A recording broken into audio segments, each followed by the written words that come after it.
Hello students, आज हम लोग एनसीईआरटी एक्सरसाइज 3.2 के क्वेश्चन नंबर फर्स्ट को सॉल्व करेंगे, जो कि पेयर ऑफ लीनियर इक्वेशन से है।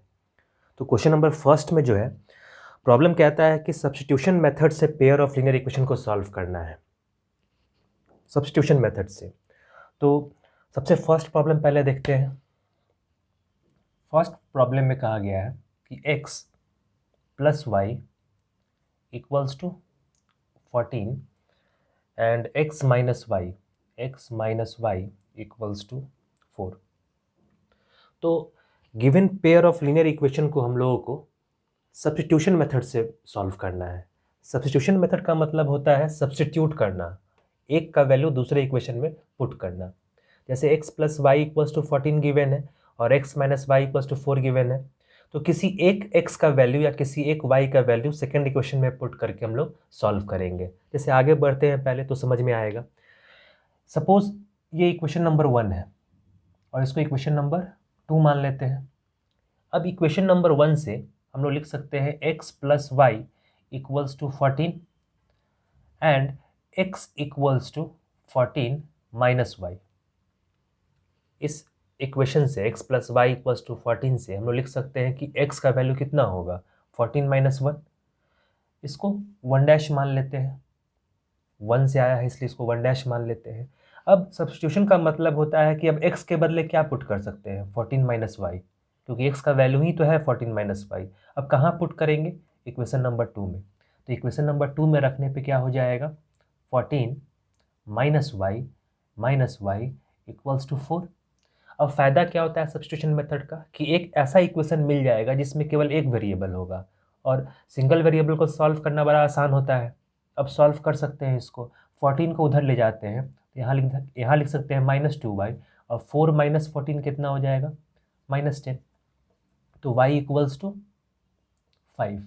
तो ये y इक्वल्स टू 5 एक सॉल्यूशन मिल गया। अब x चाहिए तो x निकालने के लिए y को किसी भी इक्वेशन में रख दें, 1 2 3 किसी भी इक्वेशन में रखेंगे हम लोग को x मिल जाएगा। सपोज इसमें रखते हैं इस वाले में, तो x कितना मिल जाएगा, x इक्वल्स टू है 14 माइनस वाई।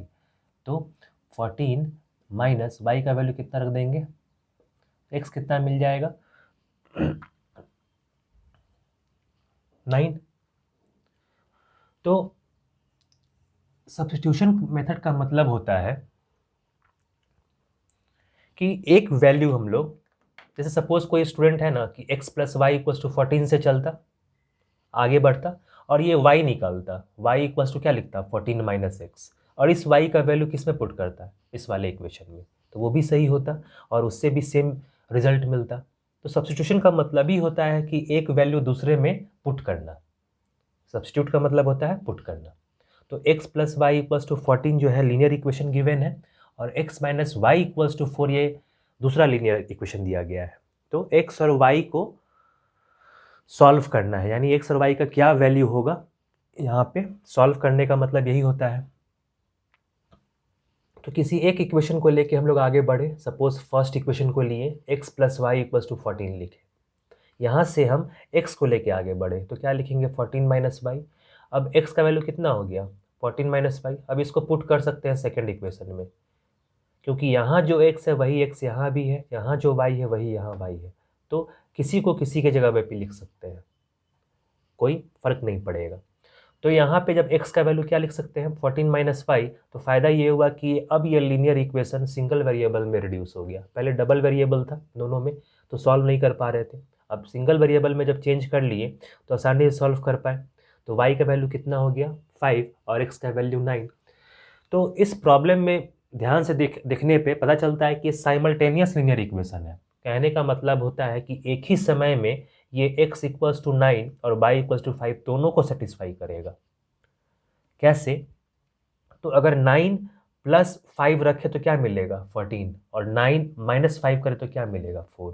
तो जब दो लीनियर इक्वेशन गिवन होता है तो जो x और y हम लोग निकालते हैं ना वो एक ही समय में दोनों को सेटिस्फाई करता है। ऐसा नहीं है कि एक सॉल्यूशन एक को सेटिस्फाई करेगा और दूसरे को नहीं करेगा। तो ऐसा x और y खोजना होता है, हम लोग को फाइंड करना पड़ता है जो दोनों को सेटिस्फाई करे, वही उसका सॉल्यूशन होगा। इस प्रॉब्लम को अगर और ध्यान से समझे कि इसका मतलब क्या है, अगर x plus Y equals to 14 दिया गया है और x minus Y equals to 4 दिया गया है, तो हम उससे पूछा जा रहा है कि इस x और y की जगह पे क्या रखें कि दोनों मिलके 14 दे, और उसी x और y को यहाँ पे रखने पे नेगेटिव मतलब माइनस करने पे क्या आना चाहिए 4। तो ये दो कंडीशन लगा दिया, जोड़ने पे क्या आना चाहिए 14 और घटाने पे क्या आना चाहिए 4। तो वो नंबर क्या है 9 और 5, क्योंकि 9 और 5 को जोड़ने पे क्या मिलता है 14, और 9 में से 5 घटाने पे क्या मिलेगा 4। तो ये फर्स्ट प्रॉब्लम का सॉल्यूशन इस तरह से हम लोग करेंगे। अब सेकंड प्रॉब्लम को देखते हैं हम लोग। एक बार समझ आने के बाद ये मेथड आसान लगेगा। इसके बाद फिर आगे के एक्सरसाइज में हम लोग और भी मेथड देखेंगे, क्रॉस मल्टीप्लिकेशन मेथड भी होता है, एलिमिनेशन मेथड भी होता है, तो वो सब भी देखेंगे। अभी सब्स्टिट्यूशन मेथड से सॉल्व करना है। तो क्वेश्चन नंबर जो 2 है इसमें वो है s minus T equals to 3। s minus T equals to कितना दिया गया है 3, और s divided by 3 plus t by 2 equals to 6।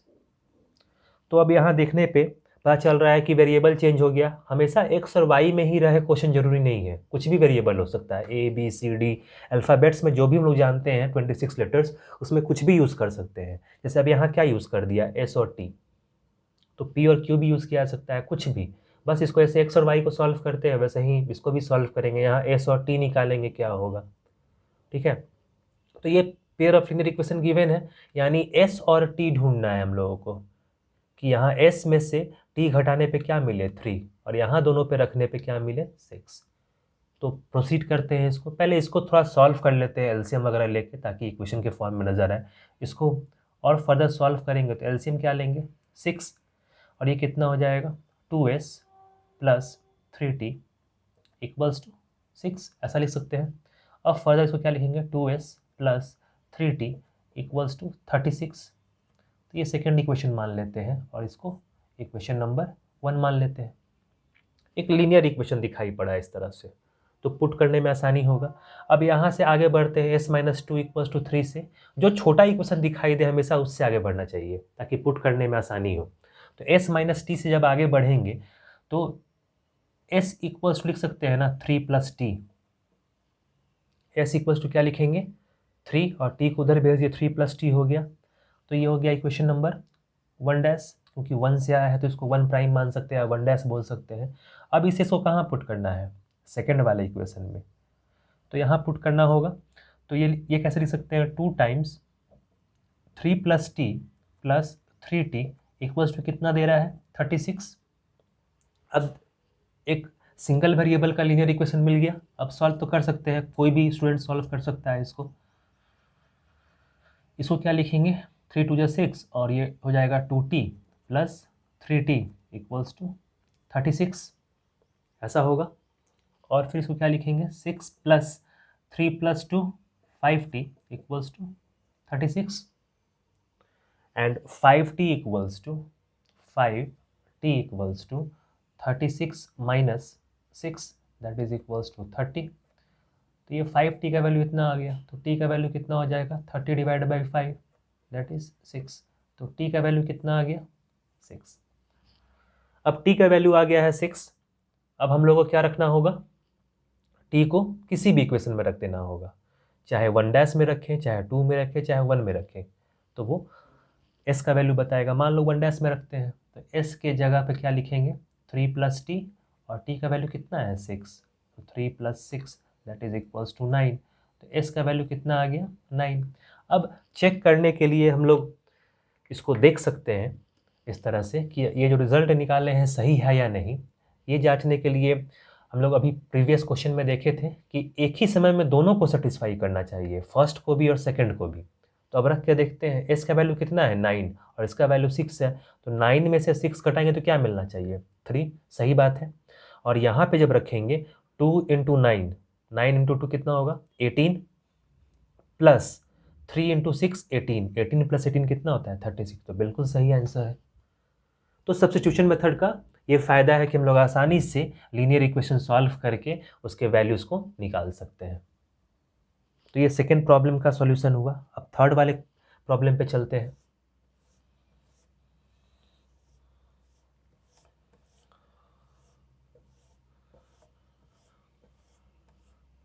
Substitution method छोटे छोटे प्रॉब्लम्स के लिए सही है। अभी आगे चल के और भी कॉम्प्लेक्स प्रॉब्लम्स को देखेंगे जिसमें कि सब्स्टिट्यूशन मेथड लगाना आसान नहीं होता है, तो उसके लिए क्रॉस मल्टीप्लिकेशन मेथड होता है, एलिमिनेशन मेथड होता है। ये छोटे छोटे प्रॉब्लम्स बनाने के लिए सही है। अब क्वेश्चन नंबर 3 पे चलते हैं। थर्ड जो है वो है 3x minus Y, 3x minus Y equals to 3 और 9x minus Y, 9x minus 3y, 9x minus 3y equals to 9। तो ये गिवन प्रॉब्लम है, 3x minus Y equals to 3 और 9x minus 3y equals to 9। इसको भी कैसे proceed करेंगे, equation number 1 मान लेते हैं ये है और इक्वेशन नंबर 2 इसको मान लेते हैं। अब किसी एक वैल्यू से प्रोसीड करते हैं। इक्वेशन नंबर 1 से प्रोसीड करने पे लिख सकते हैं 3x equals to 3 plus Y, इस तरह से। तो x इक्वल्स टू क्या होगा, 3 प्लस वाई डिवाइड बाई 3। इसको क्या मान लेंगे, 1 डैश, 1 से आया है इसलिए इसको 1 डैश मान लेते हैं। अब इस x को कहाँ पुट करना है, इस वाले में। तो 9 x की जगह पे क्या रख देंगे, 3 plus Y divide by 3 minus 3y equals to 9।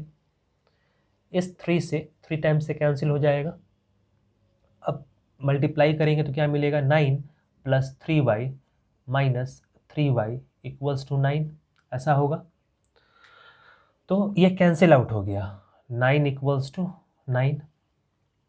इसका मतलब ये है, यहाँ पे जब ध्यान से देखा जाए यहाँ पे, कि इसका इन्फानाइट नंबर ऑफ सॉल्यूशन होगा, क्योंकि ये सॉल्व नहीं हो रहा है। ठीक है, जब x को यहाँ पुट किए तो ये इक्वेशन क्या हो गया, कैंसिल आउट हो गया। कहने का मतलब ये दोनों ही इक्वेशन सेम है। जब इस तरह से आ जाए कि दोनों तरफ इक्वेशन बराबर आ जाए, इसका मतलब है कि दोनों इक्वेशन सेम है और इसका इन्फानाइट सॉल्यूशन होगा। कैसे, अगर इस 2 से अगर 3 को कॉमन ले लिया जाए तो क्या लिख सकते हैं, 3x minus Y equals to 9 लिख सकते हैं। इस 3 से 3 को कैंसिल कर सकते हैं तो सेम इक्वेशन आ गया ना, 3x minus Y equals to 3। तो 3x minus Y equals to 3 यहाँ भी है और यहाँ भी है। तो इसका कहने का मतलब तो एक ही इक्वेशन हुआ ना, 3x minus Y equals to 3। और यूनिक सॉल्यूशन के लिए x और y अलग अलग आने के लिए हमेशा 2 इक्वेशन चाहिए। जितना वेरिएबल होता है ना उतना इक्वेशन चाहिए। है तो ये एक ही इक्वेशन, ये जो फर्स्ट इक्वेशन है उतना ही ना वैल्यू इसका भी है। तो 2 अलग अलग इक्वेशन तो नहीं हुआ, एक ही इक्वेशन हुआ। और एक इक्वेशन से हम लोग लीनियर इक्वेशन को सॉल्व नहीं कर सकते हैं। यह कहने का मतलब है कि यहाँ पे इसका इन्फानाइट सॉल्यूशन हो जाएगा। इन्फानाइट सॉल्यूशन कैसे, कि अब x और y अपने मर्जी पे है कि हम कुछ भी रख सकते हैं। ठीक है, x के जगह पे अगर 0 रखते हैं तो ये खत्म हो जाएगा, तो y का वैल्यू कितना हो जाएगा, -3। तो इसका सॉल्यूशन कुछ भी लिखें हम लोग, इसके हिसाब से सही होगा। जैसे अगर x का वैल्यू अगर 0 रखें तो y का वैल्यू कितना होना चाहिए, -3। x 0 हो गया तो ये खत्म हो जाएगा, y का वैल्यू -3। y 0 रखेंगे x का वैल्यू कितना हो जाएगा, 1। y 0 रखेंगे तो x का वैल्यू कितना हो जाएगा, 1। उसी तरह से जब x का वैल्यू 2 रखेंगे तो y का वैल्यू कितना आएगा, ये हो जाएगा 3 2 6, 6 उधर जाएगा तो 3 माइनस 6 -3, तो y इक्वल्स टू 3। इस तरह से इन्फानाइट नंबर ऑफ सॉल्यूशंस आएगा। जब एक इक्वेशन में डबल वेरिएबल हो तो x और y हम लोग खुद अपने से पुट कर सकते हैं उसमें, ताकि ये दोनों इक्वेशन मेंटेन हो। इधर जो है उतना ही उधर भी आना चाहिए। जब 0 और -3 पुट करेंगे तो सेटिस्फाई करेगा। जैसे x का वैल्यू 0 रखते हैं तो ये खत्म हो जाएगा, और y की जगह पे -3 रखते हैं, -3 इंटू -3 का जगह 3, 3 के बराबर है। वेरिएबल में क्या पुट कर रहे हैं ये इंपॉर्टेंट इसलिए है कि दोनों तरफ बराबर आना चाहिए, इक्वल टू के। तो x इक्वल्स टू 0 और -3 भी सेटिस्फाई कर रहा है इसको। अब x का वैल्यू 1 और y का वैल्यू 0 रखेंगे, 1 और 0 रखेंगे तो भी सेटिस्फाई करेगा, 2 और 3 रखेंगे तो भी सेटिस्फाई करेगा। इस तरह से इन्फानाइट नंबर ऑफ सॉल्यूशंस होगा इसका। तो जब एक ही इक्वेशन मिले डबल वेरिएबल में, जैसे 3x माइनस वाई है ना, एक और इक्वेशन चाहिए होता है x और y में। डबल वेरिएबल है तो 2 इक्वेशन, 3 वेरिएबल होता है x y z तो 3 इक्वेशन चाहिए होता है सॉल्व करने के लिए। तो ये बात हमेशा ध्यान रखेंगे कि एक इक्वेशन को जब सॉल्व करते हैं हम लोग तो इसमें केवल एक ही वेरिएबल होना चाहिए था, या तो x होता या तो y होता। लेकिन 2 वेरिएबल है और सिंगल इक्वेशन है, क्योंकि ये इक्वेशन और ये इक्वेशन आपस में बराबर है ना। इसलिए सॉल्व नहीं हुआ यहाँ पे। तो लिखेंगे कि 3x minus Y equal to 3 जो है will have infinite number of solutions, और कुछ सॉल्यूशंस करके बता देंगे कि सारा सॉल्यूशन जो भी पुट करेंगे इसका सॉल्यूशन हो जाएगा। x में कुछ पुट करेंगे y निकाल लेंगे वो उसका सॉल्यूशन होगा, y में कुछ पुट करेंगे x निकाल लेंगे वो उसका सॉल्यूशन हो जाएगा। तो प्रॉब्लम नंबर 3 जो था ये इन्फानाइट सॉल्यूशन पे था। अब प्रॉब्लम नंबर 4 को देखते हैं। तो ये बात हमेशा याद रखेंगे कि जब भी लीनियर इक्वेशन दिया गया है तो उसका वेरिएबल चेक कर लेंगे कितना है। जितना वेरिएबल है उतना अगर इक्वेशन नहीं है तो उसका सॉल्यूशन नहीं कर पाएंगे। 2 वेरिएबल मतलब 2 पेयर ऑफ लीनियर इक्वेशन होना ही चाहिए, तब सॉल्व करेंगे। क्वेश्चन नंबर 4 देखते हैं क्या है। क्वेश्चन नंबर 4 डेसिमल फॉर्म में दिया गया है। 0.2x plus 0.3y plus 0.3y equals to 1.3 0.2x plus 0.3y equals to 1.3। Next है 0.4x plus 0.5y equals to 2.3। इन सभी इक्वेशंस को जिसको सॉल्व कर रहे हैं इसको हम लोग अलग अलग मेथड से भी सॉल्व कर सकते हैं, लेकिन प्रॉब्लम में केवल सब्स्टिट्यूशन कहा गया है तो उसी से आगे बढ़ रहे हैं। इसको एलिमिनेशन से भी सॉल्व किया जा सकता है। तो अगेन उसी तरह से प्रोसीड करेंगे जैसे प्रीवियसली प्रोसीड किए थे। किसी एक इक्वेशन को लेके आगे बढ़ते हैं। यहाँ से 0.2x क्या लिखेंगे, 0.2x इक्वल्स टू 1.3 में से 0.3y घटा देंगे, और फाइनली x इक्वल्स टू क्या लिखेंगे 1.3 minus 0.3y whole divided by 0.2। इसको क्या मान लेंगे 1 प्राइम या 1 डैश। अब इसको कहाँ पुट करना है सेकंड वाले में, तो 0.4 x की जगह पे क्या रख देंगे 1.3 minus 0.3y divided by 0.2 plus 0.5y equals to 2.3। ऐसा होगा।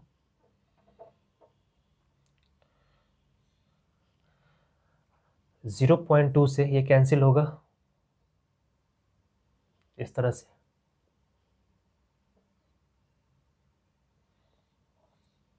ऐसा होगा। 0.2 से 2 टाइम्स में ये कैंसिल आउट हो जाएगा 0.4।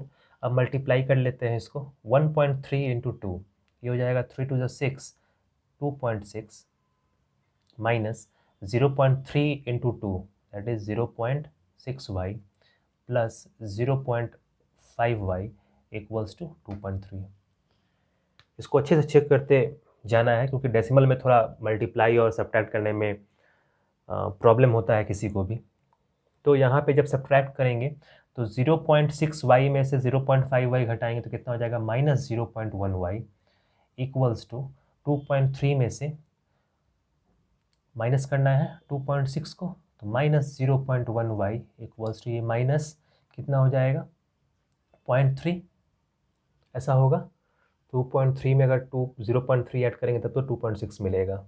तो y कितना हो गया, y इक्वल्स टू हो जाएगा 0.3 डिवाइड बाई 0.1। इस डेसिमल से ये डेसिमल कैंसिल हो गया, इसका मतलब है y का वैल्यू कितना है 3। तो y 3 हो गया, तो x कितना होना चाहिए इसके लिए यहाँ पुट कर देते हैं। तो x equals to 1.3 minus 0.3 into Y मतलब मल्टीप्लाइड बाई 3 डिवाइड बाई 0.2। तो ये हो जाएगा 1.3 माइनस 0.9 डिवाइड बाई 0.2। तो ये हो जाएगा 0.4 डिवाइड बाई 0.2 दैट इज 2।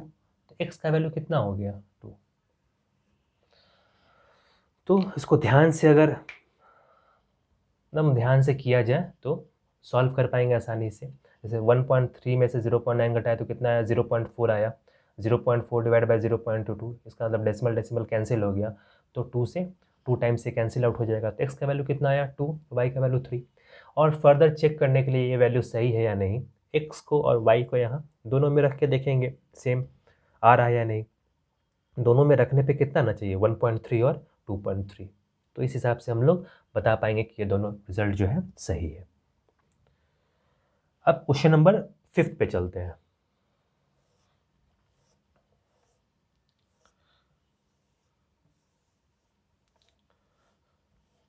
जहाँ भी नोट करना हो किसी चीज़ को, किसी सॉल्यूशन को, वहाँ पे वीडियो को पॉज कर लेना है और उस चीज़ को अच्छे से समझ के फिर आगे बढ़ना है। क्वेश्चन नंबर 5 को देखते हैं क्या है।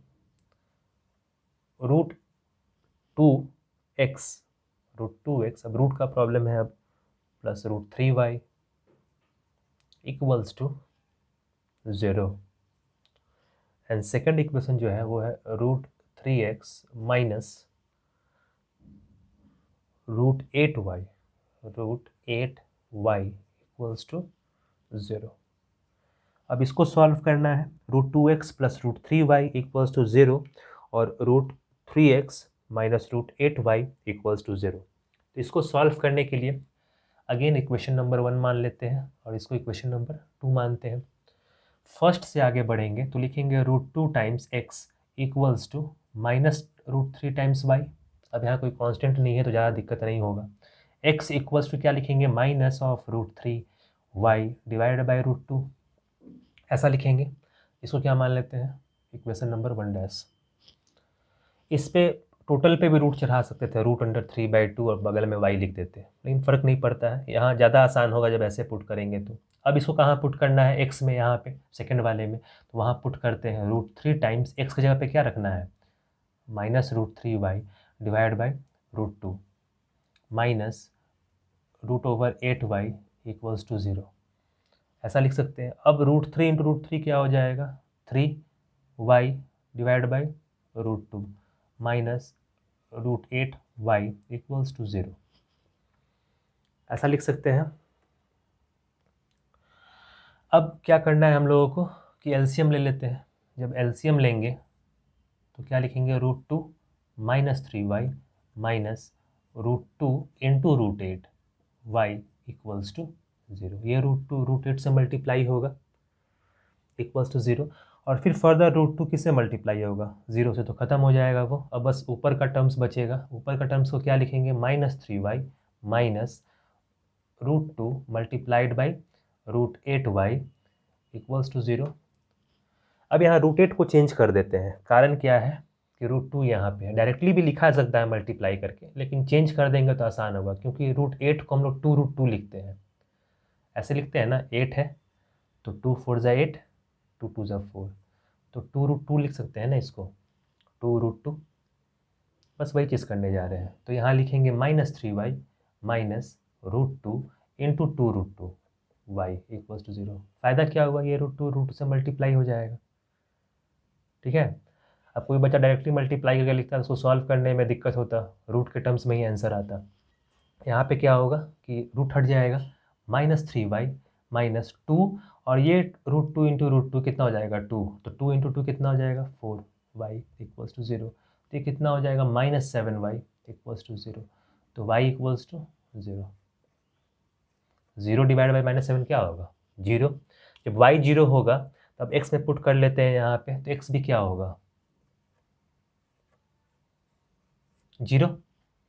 क्यों 0 होगा, क्योंकि y यहाँ पे 0 है। 0 मल्टीप्लाई बाई नथिंग क्या देगा, 0। यानी केवल एक सॉल्यूशन है, x का वैल्यू 0 और y का वैल्यू 0 रखेंगे तब जाके ये 0 मेंटेन्ड होगा। कैसे, x का वैल्यू 0 और y का वैल्यू 0 यहाँ रखते हैं, ये 0, 0 प्लस 0 क्या देगा, 0, और 0 में से 0 घटाएंगे तो क्या मिलता है, 0 ही मिलेगा। तो इन दोनों पेयर ऑफ लीनियर इक्वेशन का एकमात्र सॉल्यूशन क्या है, जब x का वैल्यू 0 हो, y का वैल्यू 0 हो।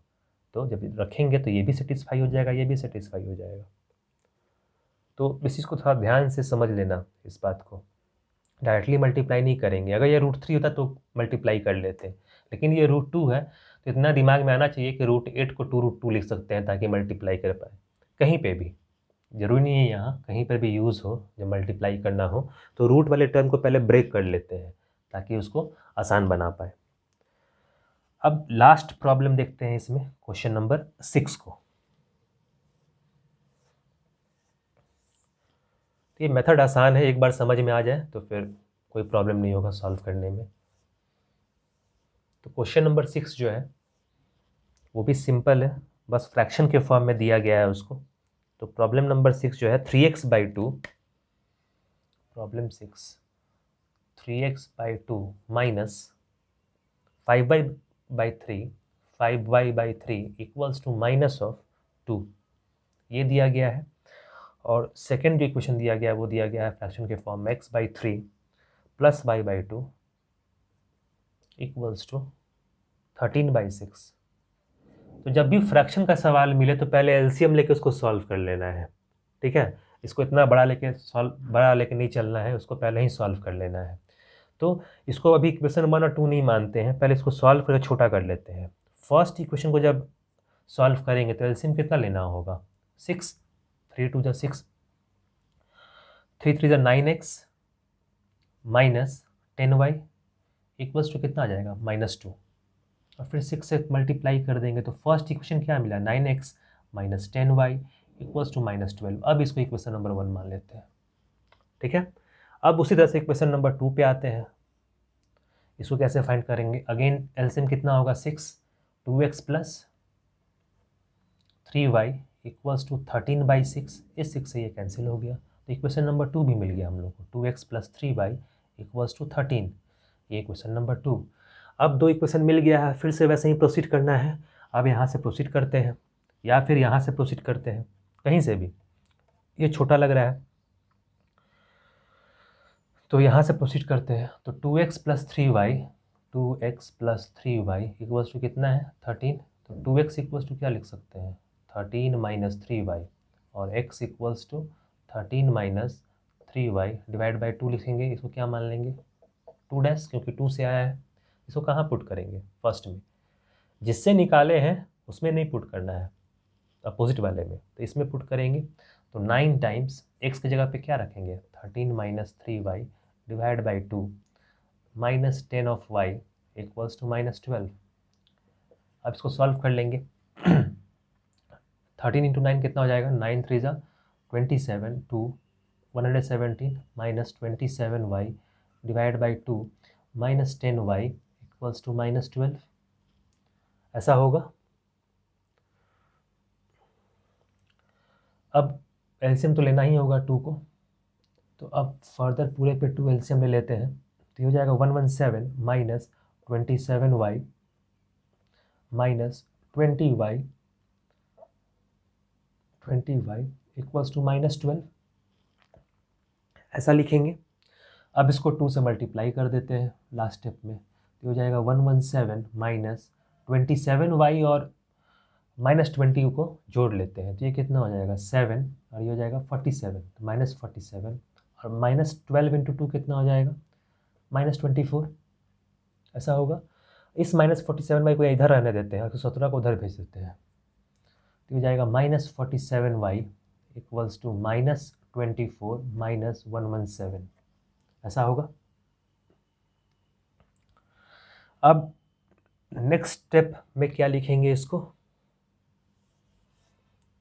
नेक्स्ट स्टेप में हम लोग -47y इक्वल्स टू माइनस, दोनों को ऐड कर देंगे, 7 4 कितना होगा, 11, 2 1 3 1 4, और ये हो जाएगा 2। ये माइनस से माइनस कैंसिल हो जाएगा, तो y equals to 241 divide by 47। ऐसा होगा। एक बार चेक कर लेंगे एडिशन को, सॉरी ये इतना नहीं होगा, 141 ऐसा होगा ना। 117 में 24 ऐड करेंगे तो 7 4 11, 2 1 3 1 4 और 1 141 होगा, 141/47। देखते हैं 3 से कैंसिल आउट होता है या नहीं। तो 47 से 3 टाइम्स करके देखते हैं, क्योंकि लास्ट में 1 है, बिल्कुल कटेगा 47 से 3 टाइम्स। तो y इक्वल्स टू क्या हो जाएगा, 3। अब y 3 मिल गया तो x कहीं से भी निकाल सकते हैं। सपोज x को यहाँ हम लोग सॉल्व किए थे, यहाँ पे 2x plus 3y equals to कितना है, 13, तो यहाँ रख देते हैं। तो 2 into X plus 3 into Y की जगह पे क्या रखेंगे, 3 इक्वल्स टू 13। तो 2x equals to 13 minus 9 that is equals to 4, और x इक्वल्स टू कितना हो जाएगा, 2, क्योंकि 4, और नेक्स्ट स्टेप में क्या लिखेंगे, 2 से डिवाइड करना होगा, तो x का वैल्यू कितना हो जाएगा, 2, और y का वैल्यू 3। तो इस तरह से हम लोग देख पा रहे हैं कि साइमल्टेनियस लीनियर इक्वेशन को इस तरह से सब्स्टिट्यूशन मेथड से सॉल्व करते हैं। जहाँ भी फ्रैक्शन मिलेगा या ध्यान रखेंगे पहले उसको लीनियर में बदल लेंगे ताकि एक लाइन में इक्वेशन आ जाए और उसको फिर प्रोसीड करने में दिक्कत ना आए। और डाउट है कि ये जो सॉल्यूशन निकला है वो सही है या नहीं, इसको वापस से इसको पुट करके चेक किया जा सकता है। दोनों में x और y की जगह पर रख देंगे और इतना आना चाहिए, -2 आना चाहिए और 13/6 आना चाहिए। ठीक है, तो ये चेक करने का तरीका है। नेक्स्ट क्लास में हम लोग प्रॉब्लम नंबर 2 को सॉल्व करेंगे। तो नेक्स्ट क्लास में मिलते हैं।